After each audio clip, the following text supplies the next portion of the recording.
Una confederación que aglutina a empresarios de origen asturiano que desarrollan su actividad en diferentes países, entre ellos México, Argentina y Brasil. En total, 7, todos ellos latinoamericanos, que hoy han estado presentes en Oviedo. El objetivo es animar las relaciones comerciales y las oportunidades de negocio entre los socios.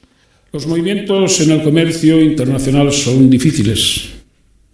Deben de estar presididos por la perseverancia en el esfuerzo. Y en todo momento, presididos por la confianza.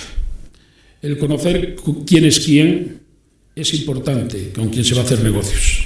Y si eso lo podemos hacer en un mismo idioma, mucho mejor.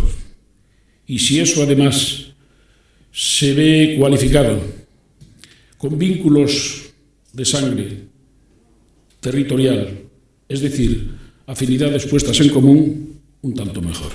La Federación Asturiana de Empresarios lidera este proyecto que permitirá extender las relaciones entre América y Europa con España como puerta de entrada, así como facilitar apoyos en otras zonas del mundo a los empresarios de origen asturiano, a la vez que se estrechan vínculos con Asturias.